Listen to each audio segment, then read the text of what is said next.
honorable judges of the English speech contest from the Indonesia Science Center, honorable teachers, and my beloved and respected friends.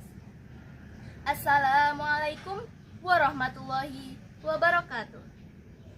First of all, let us offer praise and gratitude to Allah Subhanahu wa Ta'ala. And salawat and salam be always upon Prophet Muhammad sallallahu alaihi wasallam. I would like to introduce myself. My name is Salwa Kemala Syahrani. I'm from MTSN Kota Bogor. I'm here to speak about Kartini's role in freedom of speech, a topic that's not only close to my heart, but important to our future. Ladies and gentlemen, nowadays, freedom of speech feels so common, and women now have more space to express their thoughts. Gender equality has made women's voices more appreciated. Many women continue to speak up and become an inspiration. However, freedom of speech today also has negative impacts. Sometimes, women use this freedom to spread rumor, engage in body shaming, or attack others on social media. Some also unknowingly spread hoaxes or hate speech under the excuse of just sharing an opinion. This condition can spark conflict and damage the image of women themselves. Yet, behind all the freedom women have today, there was a young woman who fought and sacrificed so that all women in Indonesia could have the right to speak.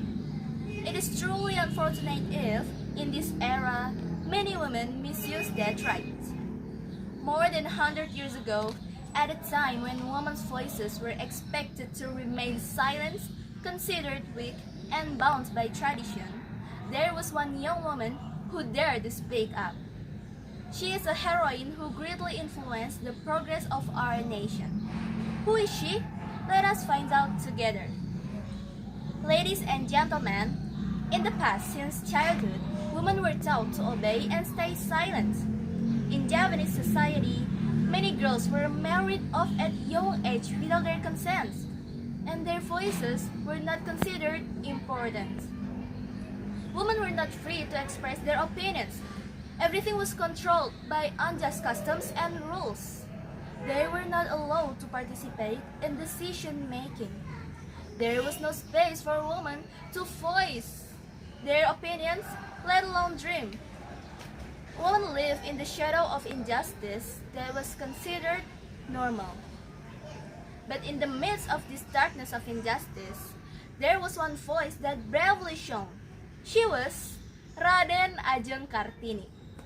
She was born on April 21st, 1879, the city of Jepara, Dutch East Indies, the daughter of a regent, and was born into an aristocratic family. She was sent to an elite school at that time. However, after completing her elementary school, Kartini was forced to follow the tradition of pingitan, being confined at home until she got married. She began writing letters to her Dutch friends, expressing her thoughts on the importance of education for women, equal rights, and resistance to oppressive customs. After marrying the regent of Rembang, Kartini established a small school for girls in Rembang.